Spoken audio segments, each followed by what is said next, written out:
Olá pessoal, tudo bem? Vamos dar continuidade ao nosso conteúdo de Química e hoje nós vamos estudar um pouco sobre estrutura atômica, tá? Lembrando que, na verdade, todo o conteúdo que vimos anteriormente, ele tem a ver com o que nós vamos ver agora, tá bom? Vamos lá. Bem, esses são alguns objetos de conhecimento do Enem, tá? Com relação aos modelos atômicos. Então, por exemplo, nós temos aqui o primeiro objeto de conhecimento, que é um modelo corpuscular da matéria, tá? Que é relativo ao modelo atômico de Dalton. E depois, características da natureza elétrica da matéria, que são relativas aos modelos atômicos de Thomson, Rutherford e Bohr. Bem, então, para que a gente possa ter uma visão, preliminar sobre o átomo, essa ideia ela surgiu primeiramente com esse filósofo chamado Leucipo. Então ele viveu por meio de 500 a 430 a.C. e ele propôs, naquela época, de que tudo era feito de partículas indivisíveis. E estas partículas indivisíveis ele chamou de átomo. Então a palavra átomo deriva do grego, a. Eu vou até colocar aqui, sem, e tomo, divisão. Tá? Como está falando aí, significa o que não pode ser dividido e espaços vazios. Tá? Então essa visão atomista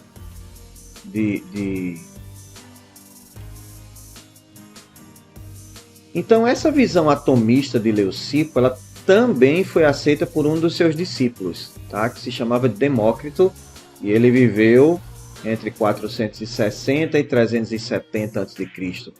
E ele contribuiu na disseminação dessa teoria, tá? E então, nós podemos perceber também alguns pressupostos a essa teoria, tá? Algumas explicações filosóficas sobre a constituição da matéria.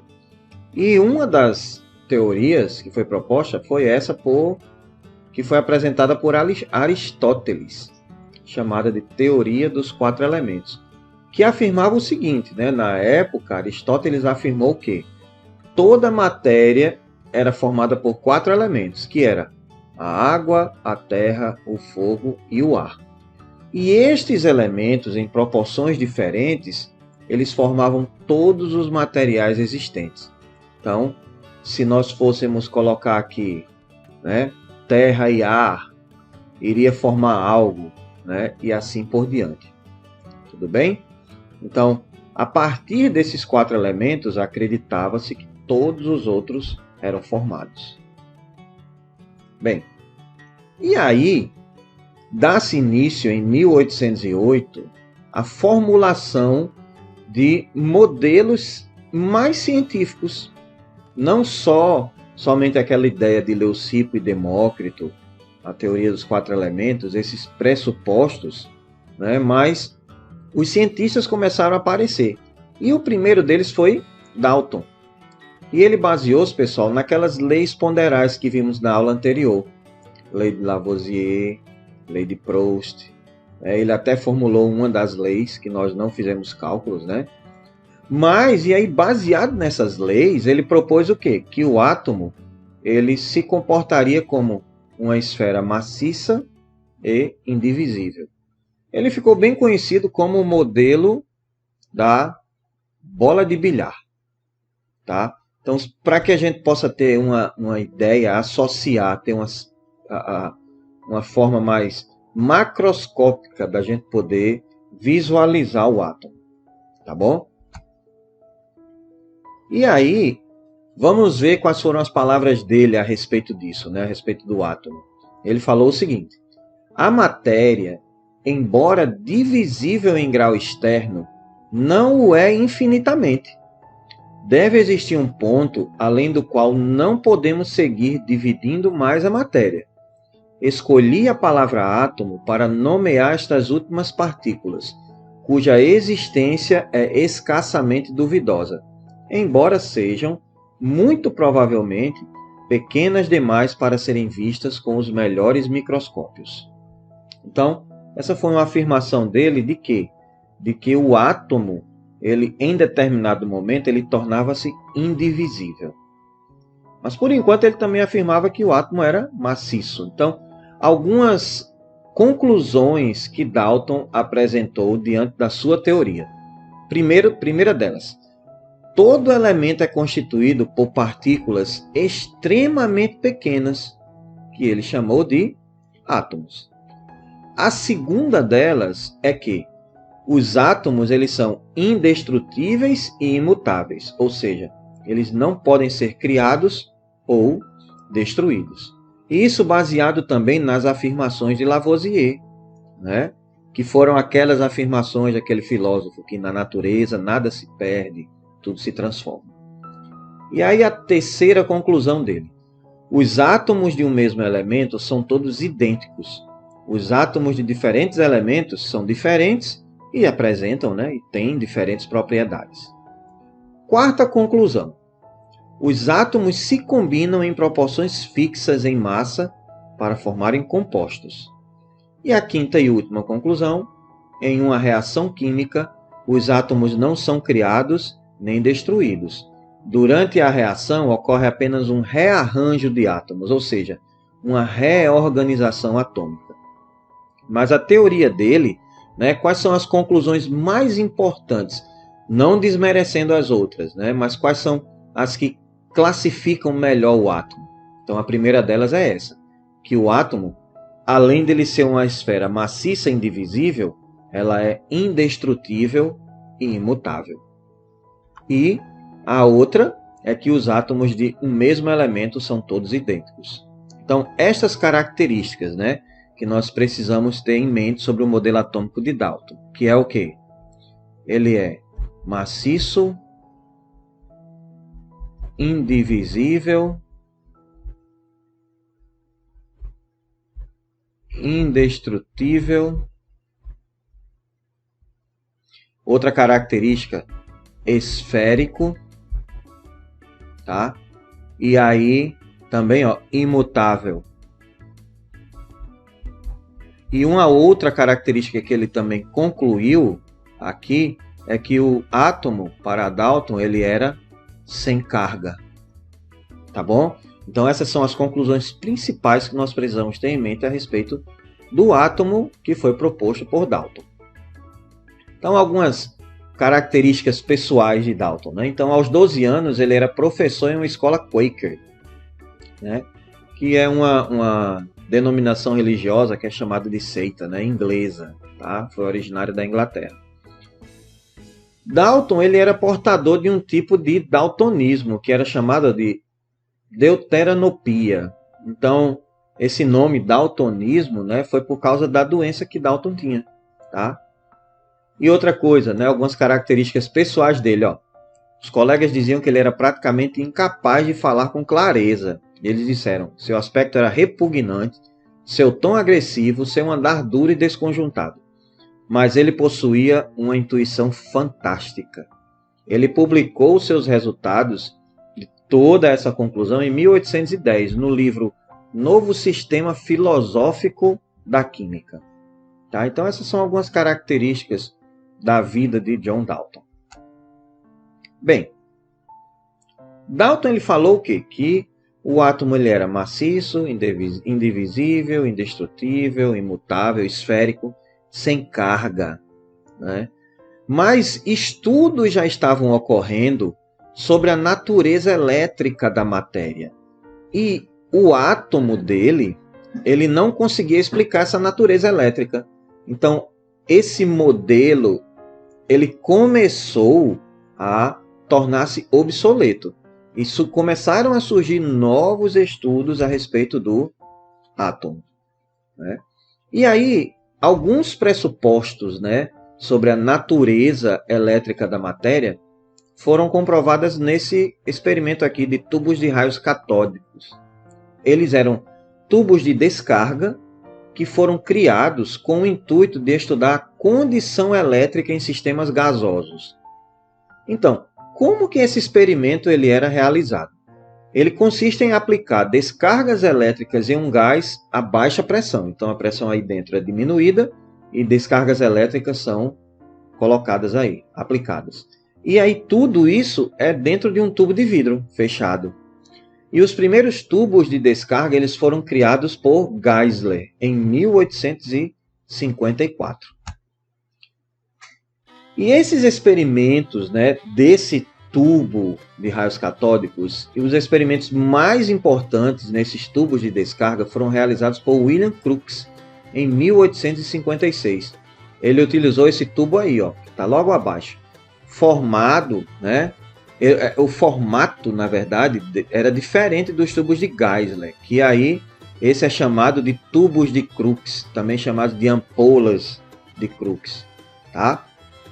A gente vai ter uma explicação mais para frente um pouquinho a respeito de como é o funcionamento dele, como isso originou o próximo modelo atômico, né?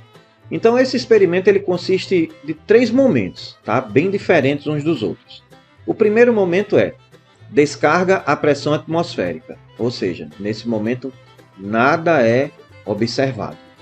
O segundo momento, a descarga agora vai ser numa pressão moderada, ou seja, ele está aqui diminuindo a pressão, tá? Então no segundo momento ele percebeu o quê? Que o gás no interior do tubo ele começa a emitir um brilho, uma incandescência. E a cor desse brilho ele depende do gás que está dentro do tubo. Tá? E aí ele leva em consideração agora o terceiro momento, que ele diminui bem muito a pressão, e aí ele percebe que o brilho do gás desaparece, e o vidro próximo ao ânodo, que está aqui, ó, o circular, ânodo, que é o polo positivo, tá? Ele começa a brilhar. Então, começou-se a perceber aí algumas características da natureza elétrica da matéria. Então, olha só, tá? Os raios catódicos, né? Então, estavam indo do cátodo para o ânodo e percebeu um brilho aqui no ânodo. Bom, então olha só o que é que estava acontecendo. Aqui uma animaçãozinha, né? Alta voltagem, ó, vai do cátodo para o ânodo. E aqui é uma telazinha fluorescente, né? Para que a gente pudesse visualizar essa característica aqui, essa mancha luminosa que é falada. E esses raios que estão passando por aqui é que são chamados de raios catódicos.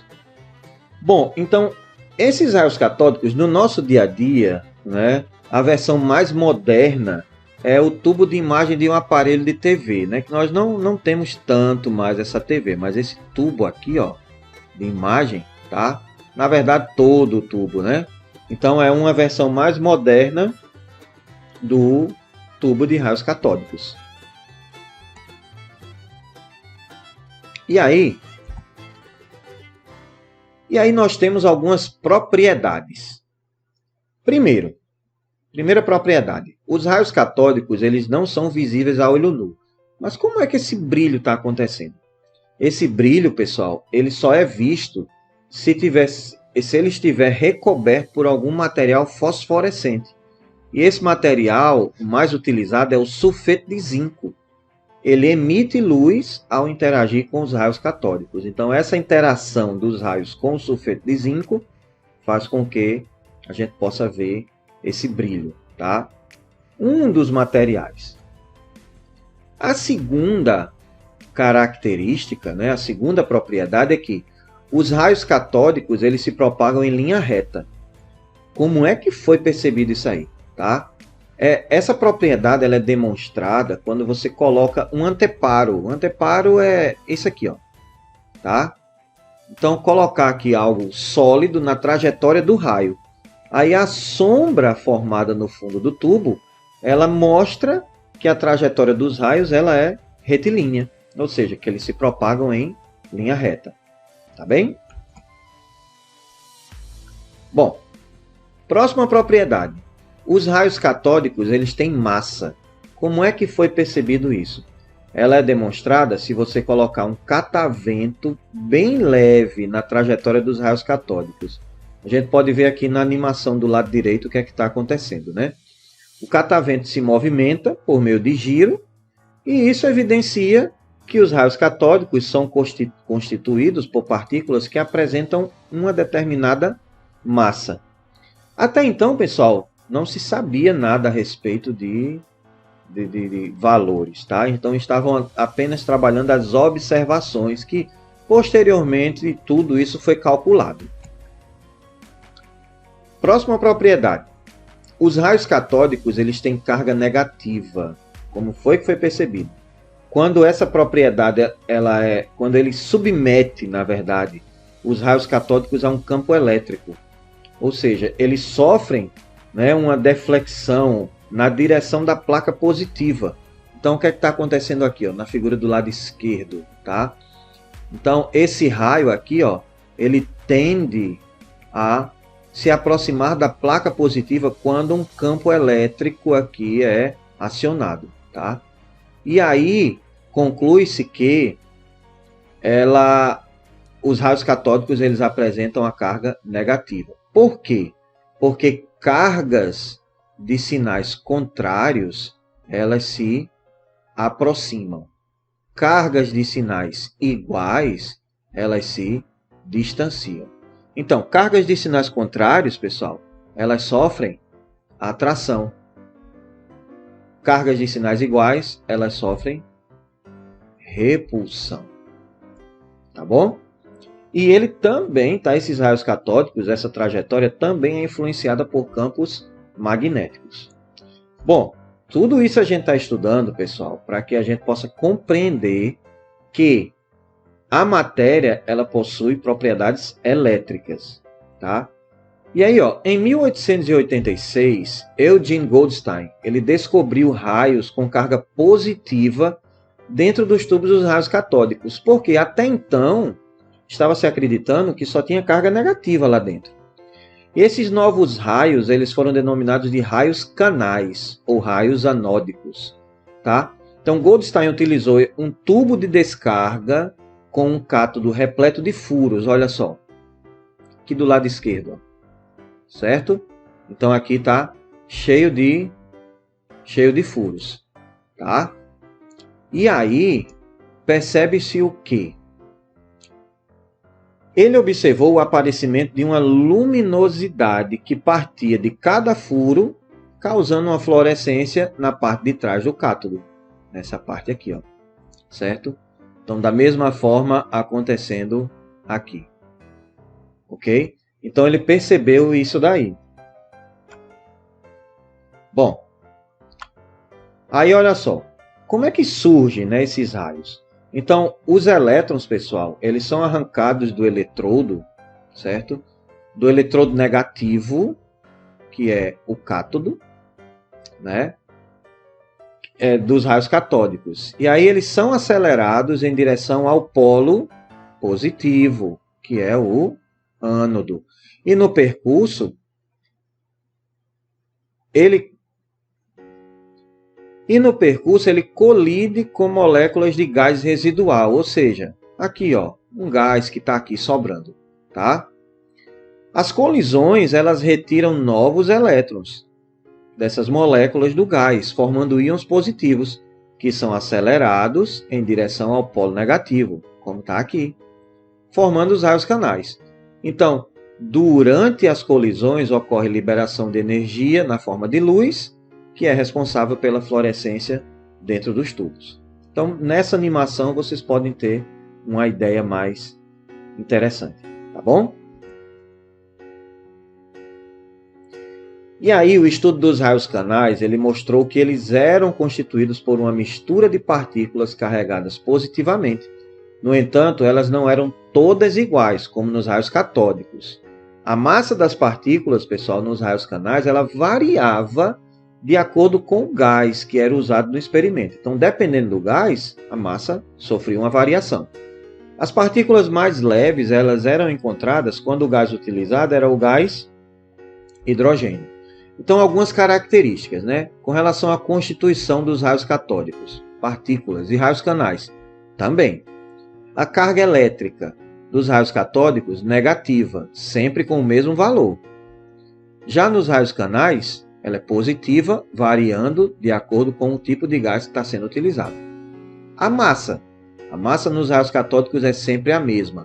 Já nos raios canais, ela varia, dependendo do gás utilizado. Tudo bem? Qualquer dúvida, pessoal? Volta um pouquinho e vocês vão começar a compreender, tá?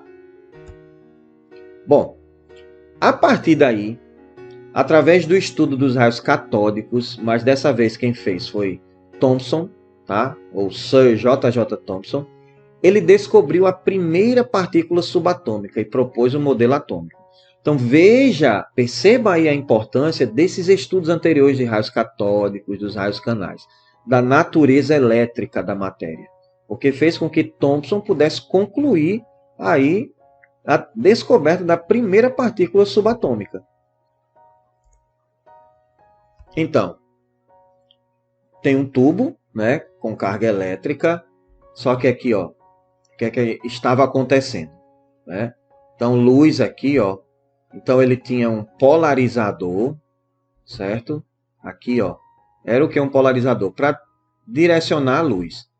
E ele percebeu o quê? Ó? Que essa luz, sob a ação da carga positiva, veja, tá? Sob a ação da carga positiva, essa luz sofria um desvio, né? Se a carga positiva fosse para cima, a luz sofria um desvio. Se a carga positiva fosse para baixo, a luz também sofria um desvio para baixo. Então percebeu o quê? Ele percebeu que aqui existiam cargas elétricas negativas, porque elas eram atraídas pela carga positiva quando o campo elétrico aqui ele era acionado. E em alguns momentos anteriores a gente percebeu que cargas de sinais opostos elas sofrem atração, elas se aproximam, tá? A partir desse experimento, ele começou a propor as suas conclusões. Quais foram? Então, ó, vamos lá. Os átomos não são indivisíveis, pois partículas eletricamente carregadas podem ser arrancadas deles através da ação de forças elétricas, radiação ultravioleta ou calor. Essas partículas têm a mesma massa e a mesma carga elétrica, qualquer que seja o átomo de onde são obtidas, sendo, portanto, constituintes de todos os átomos. Então, essa foi a conclusão que Thomson levou em consideração, tá? Então, primeira coisa, a divisibilidade do átomo, que Dalton dizia que o átomo é indivisível, certo? E aí, olha só, algumas coisas que Thomson realizou já em 1897, né? Então, Thomson ele mediu a relação carga e a massa da partícula do raio catódico e, posteriormente, ele concluiu que essa partícula ela era denominada de elétron, partícula negativa. O valor encontrado por ele para essa razão, então ele pegou o valor da carga, dividiu pela massa e ele achou o seguinte, 1,2 vezes 10 elevado a 11 coulomb por quilo. O valor atual dessa razão é 1,76 vezes 10 elevado a 11 coulomb por quilo. Com a descoberta do elétron, pessoal, Thomson propôs um novo modelo atômico, que aí ele enunciou o seguinte, uma esfera maciça, ainda, né, positivamente carregada, de material gelatinoso ou pastoso, com elétrons incrustados homogeneamente por toda a estrutura, tornando-a neutra. Então vamos, né, relacionar aí com uma imagem, para que a gente possa ter uma ideia de como pode ser o modelo dele. Tá? Então olha só, uma esfera maciça, só que nessa parte aqui é fluido, né? Ele falou que era pastoso, e aí dentro estão incrustados os elétrons. Esse modelo, pessoal, ficou conhecido como o modelo de pudim de passas, tá? Modelo atômico de Thomson. Característica importante desse modelo foi que ele descobriu o elétron, carga elétrica negativa. Relacionando o quê? A relação carga-massa, né? De que isso veio tudo dos raios catódicos lá, tá bom? Bom, como é que foi essa determinação da carga de elétron, né? Em 1909, Robert Millikan ele determinou a carga do elétron em um experimento bem clássico. Na época, ele ficou conhecido, esse experimento, como experimento da gota de óleo de Millikan, né? Então aí tem uma gota de óleo carregada com elétrons, né, que por ação da gravidade, né, ela descia, certo? Mas aí essa força da gravidade ela era equilibrada com a força elétrica. Então essa gota de óleo ela ficava parada. Mas a gente vai ver uma animação, né? Na verdade, duas animações desse experimento, tá bom? Então, nesse caso aqui, ele igualou que a força elétrica, né, que é representada por essa equação aqui, ó, Q vezes E, é igual a força peso, que é igual a M vezes G, tá? Mas assim, pessoal, com relação a esses valores, essas fórmulas, não se preocupem. Caso a gente necessite, a gente vai fazer exercícios para poder compreender, tá bom?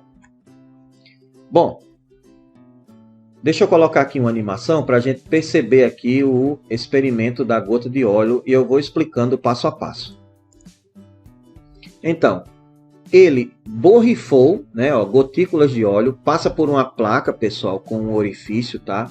Essas placas, daqui a pouco ele fornece uma carga, a primeira placa lá ela passou, veja que tem uma placa embaixo e aqui ele tem um microscópio, que ele fica observando essas gotas. Tá? Nesse momento, ele passa raio-x, tá? É um tipo de radiação ionizante. Estes raios-x, eles vão pegar o quê? Eles vão arrancar elétrons do ar que está lá dentro, né, desse experimento. E aí, olha o que é que vai acontecer. Nesse momento, você percebe o quê?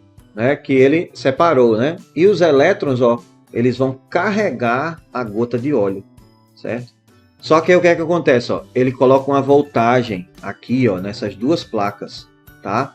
Então, o que vai ocorrendo aqui é que as placas vão ser carregadas com elétrons, só que a placa de baixo ela é negativamente carregada e aqui positivamente.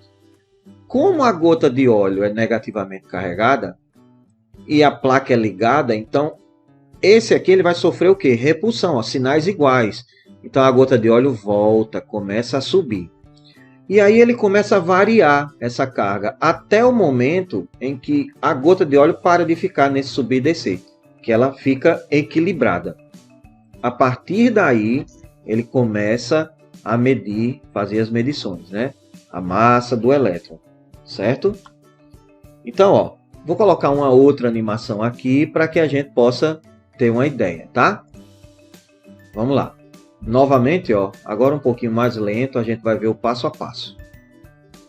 Deixa eu ver se eu consigo ajudar vocês aqui a visualizar. Ó, as gotículas de óleo, ó, estão passando.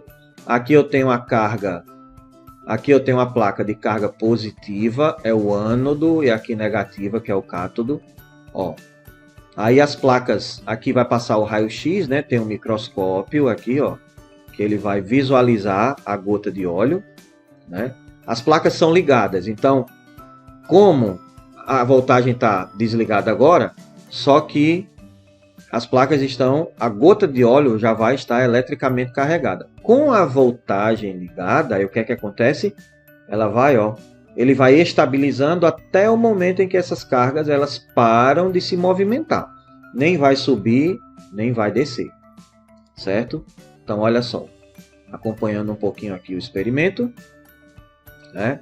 Então, está sendo bombardeado ali, ó, por raio-x, e ele acaba descobrindo, né, por meio de cálculos, aí, que a carga do elétron é igual a 1,6 vezes 10 a menos 19 Coulomb.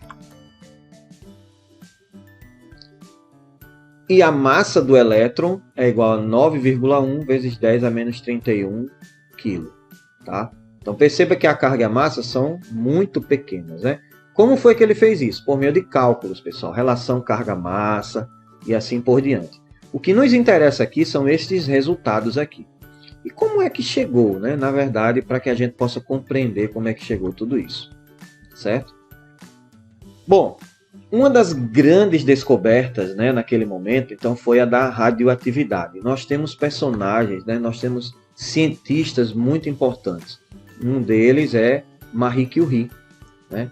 Até um um filme aí que vocês podem assistir, tá? É o Radioactive, que é falando sobre a história dela, tá? De Marie Curie e de Pierre Curie, que foi eles, o casal, né? Ele, o marido dela, certo? E eles descobriram 2 elementos da tabela periódica, o rádio e o polônio. Mas a descoberta da radioatividade ele foi um dos acontecimentos mais importantes para que a gente pudesse compreender o próximo passo da elucidação da estrutura atômica, certo? E aí foram descobertas algumas cargas aqui, né? Cargas elétricas. Então existem 3 partículas, partícula alfa, beta e gama. Partícula alfa, carga mais 2, partícula beta, carga menos 1, e a radiação gama, sem carga. Porém, é a mais letal. Sobre radioatividade, nós vamos ter outro momento que nós vamos aprofundar mais o nosso estudo. O que nos interessa aqui é que esta descoberta contribuiu para a evolução do modelo atômico. Tá? E aí, ó, o próximo cientista, né, que ele utilizou-se das teorias que foram descobertas da radioatividade foi Ernest Rutherford, né? E aí ele disse assim, ó, em ciência só existe a física, todo o resto é coleção de selos, né? E aí essas investigações sobre as desintegrações dos elementos e a química das substâncias radioativas foi o que rendeu um prêmio Nobel de Química, né? Palavras aí que ele teve que refazer, né? Ele teve que reformular um pouquinho as ideias dele. Tá? E neste momento, o modelo atômico de Rutherford, né, que ele está aí com a ajuda de 2 colaboradores em 1910, que foi Hans Geiger e Ernest Marsden, ele realizou um experimento que procurava comprovar que o modelo atômico de Thomson estava correto, né? Então ele fez o quê? Não, eu vou constatar aqui o modelo de Thomson. Esse experimento ele consistia em bombardear uma fina folha de ouro, então da espessura de um papel, tá? Então tinha poucos milhares de camadas de átomos, essa espessura aí, 0,0001 centímetro, com partículas alfa emitidas pelo elemento radioativo polônio, tá? Descoberto pelo casal Curie. E aí, né, o resultado esperado por Rutherford deveria ter sido esse aqui, né? Que foi o modelo de Thomson. Então, as partículas aqui, alfa, né? Positivas, então elas iriam passar todas, né? Tranquilamente. Certo? Então, no modelo de Thomson não existia nenhuma região de grande concentração de carga positiva, ou também de carga negativa. As cargas, como elas estavam uniformemente distribuídas pela esfera, então ele tornava o átomo neutro, né? Então não era esperado grandes desvios durante a passagem da partícula alfa. Então ele esperava que a partícula passasse tranquilamente, né? E nesse momento ele percebeu o quê? Que não aconteceu dessa forma, como a animação aqui, né? Ó, o elemento polônio, então estava bombardeando, tá? Aqui ao redor é como se fosse um anel, mas esse é um detector, tá?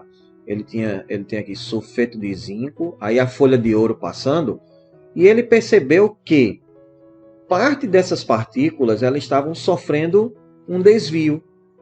Mas ele disse, não, pelo modelo de Thomson era para passar tudo tranquilamente, né? Passar normalmente. Então ele percebeu aqui, ó, vamos ver aqui na figura do lado direito, que uma grande quantidade passava, mas outras sofriam desvio e até mesmo algumas outras elas voltavam. Como foi que ele percebeu isso? Porque este detector de sulfeto de zinco, ele acusou estas conclusões, tá? Bem, então ele concluiu o quê? Falou: digo com certeza que não acreditava que houvesse aqueles desvios, pois sabíamos que a partícula alfa era partícula de grande massa, com muita energia. Foi o mais incrível episódio que até então me ocorrera. Foi como se disparasse um projétil de 15 polegadas contra um pedaço de papel e o projétil fosse refletido e atingisse o atirador. Então essa foi a conclusão de Rutherford. A partir daí, ele começou, né, a observar algumas coisas. Então, qual foi a conclusão dele a respeito do átomo agora? Né? Então, ele reformulou e afirmou o seguinte. Primeiro, o átomo apresentava um núcleo extremamente pequeno e denso, contendo a maior parte da massa do átomo e a totalidade da carga positiva. O diâmetro desse núcleo era da ordem de 10 a menos 13 centímetros, bem pequeno. E a eletrosfera extremamente grande, pessoal. Então, como a gente pode ver aqui, ó, em relação ao diâmetro do núcleo, constituída principalmente pelo quê? Espaços vazios com elétrons girando em órbitas circulares em torno do núcleo. E esse diâmetro era da ordem de 10 a menos 8 centímetros. Tá? E aí ele concluiu aqui, ó, que o modelo era semelhante, né, porque o modelo planetário, semelhante ao sistema solar, onde, no momento, acreditava-se que o Sol estava no centro e os planetas estavam circundando ao redor do Sol. Tá? Então, este modelo ficou conhecido como modelo planetário. Ok? Bom, e aí, ó, a interpretação dos desvios observados. Né? Ele acreditava primeiramente aqui, eu vou colocar o número 1, pelo modelo de Thomson, que as partículas alfa iriam passar retilinamente.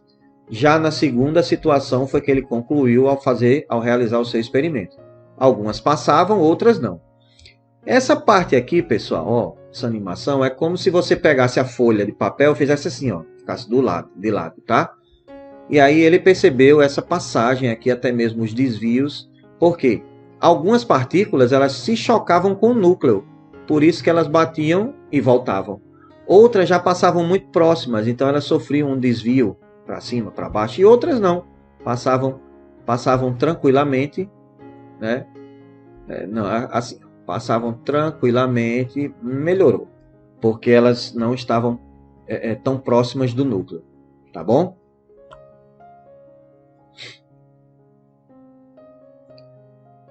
E aí, se nós ampliássemos, pessoal, um núcleo até o tamanho de uma bola de gude, os elétrons seriam encontrados a mais de 10 km de distância. Então, para você perceber, né, o universo atômico aí. Outra curiosidade, um grão de areia contém mais átomos do que estrelas em nossa galáxia.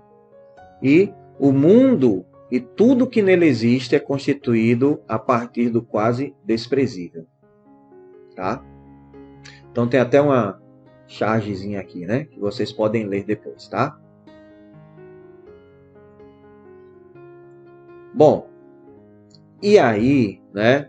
Os prótons, né? A partir daí, essa foi também uma grande descoberta de Rutherford. Quando é que eles foram descobertos? Em 1917, quando Rutherford realizou a primeira transmutação artificial produzindo oxigênio a partir do bombardeamento do nitrogênio com partículas alfa. Então, assim, ele pegou o átomo de nitrogênio, bombardeou com partículas alfa, semelhante àquele experimento, e houve uma desintegração que foi formado o oxigênio e foram liberados prótons. Tá? Então, essa relação aí, né, essa descoberta do próton foi graças a Rutherford. E aí, durante essa pesquisa, né, em 1932, James Chadwick descobriu o nêutron, bombardeando o núcleo de átomos de berílio com partículas alfa. Tá? Então, a descoberta do nêutron foi durante o experimento de Rutherford, né, em estudos também, mas só que foi feito por James Chadwick. E aí, nós temos as três partículas fundamentais agora constituídas: o elétron, o próton e o nêutron. Cada um apresenta uma carga relativa e cada um apresenta uma massa relativa. Então, o elétron, a carga relativa dele é o quê? Negativa, representado por -1. A massa é 1836 vezes menor que o próton e que o nêutron. Então, a gente percebe o tamanho do elétron, bem pequenininho. Já o próton apresenta carga relativa +1, representando a carga positiva. E a massa relativa, 1. Já o nêutron, como apresenta 0, então é sem carga. E a massa relativa também 1. Essa relação de massa, pessoal, é só para a gente perceber o quê? que o elétron é bem pequeno comparado com o próton e com o nêutron. Tá bem? E aí, ó, uma curiosidade bem interessante. Chadwick, que descobriu o nêutron, foi aluno de Rutherford, que descobriu o próton. E Rutherford foi aluno de Thomson, que foi o descobridor do elétron. Então a gente percebe que os estudos evoluíram a partir também das pessoas que estavam envolvidas nessa pesquisa. Tá bom?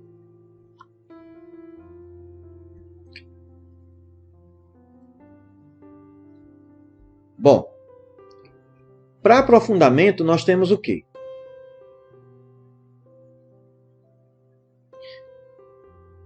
Bem, para que nós possamos nos aprofundar, pessoal, um pouquinho mais, só para vocês terem ideia, né, de como é essa constituição, os prótons e os nêutrons são formados por outras partículas, que são chamadas de quarks.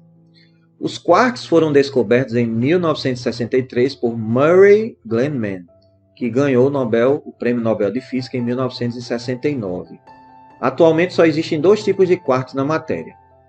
É o primeiro, que é chamado quark up, U, e o quark down, D, que é equivalente aqui, ó, 2/3, né, mais 2/3, e o quark down menos 1/3. E a gente vai compreender isso aí por quê.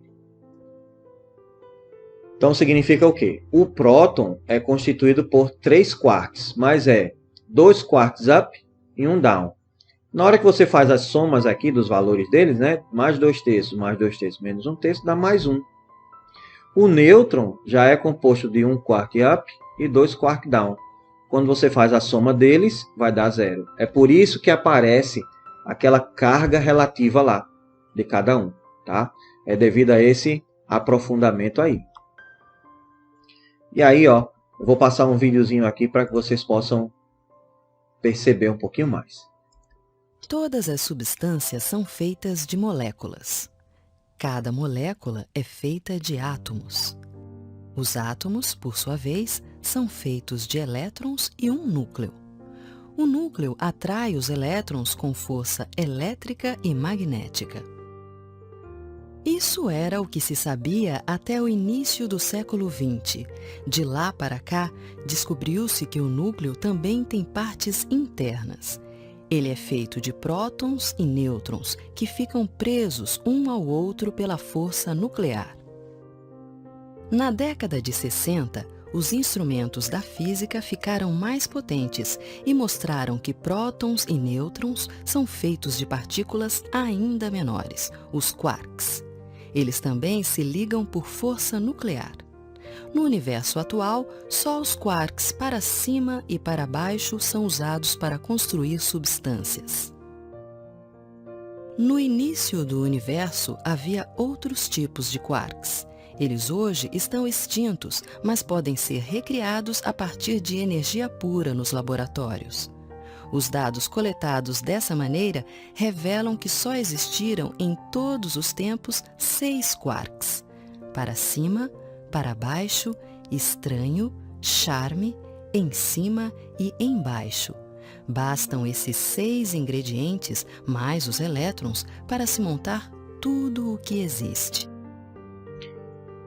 Bom, então nós percebemos, pessoal, quão interessante é, né, essa evolução dos modelos atômicos, tá? E essa descoberta. Então, a teoria do modelo padrão, ela considera a existência de quê? De 12 partículas de matéria, 6 leptons e 6 quarks, e 4 partículas de força. A combinação dessas partículas dá origem a todas as outras conhecidas. Essas partículas são chamadas de partículas elementares. Então, a partir de todas essas partículas elementares, tá? Que aí a gente vê o que aqui, ó? Quarks, leptons, a gente vê também os bósons, né? Aquele bem conhecido, né? O bóson de Higgs, que foi chamado como a partícula de Deus, né? Então a gente vê aqui, ó, 3 gerações, né, de matéria, os férmions, tá? Então aqui ela serve como curiosidade para que a gente possa compreender, pessoal, que a origem de todas as coisas, elas têm a sua complexidade, mas que o homem a cada dia vai evoluindo para as suas descobertas. Bem, Nós vamos dar continuidade e vamos ver algumas contribuições do modelo atômico de Rutherford para o átomo, né? Para a constituição do átomo. Prótons, elétrons, nêutrons. Muitas coisas importantes e bacanas que a gente vai perceber agora, tá bom? Mas esse agora vai ficar para nosso próximo encontro, tá? Nos próximos momentos a gente vai trabalhar com exercícios para que a gente possa compreender como é a evolução dos modelos atômicos, como é que a gente pode aplicar isso aí em questões, tá bom? Então, até a próxima, pessoal. Um grande abraço. Tchau, tchau.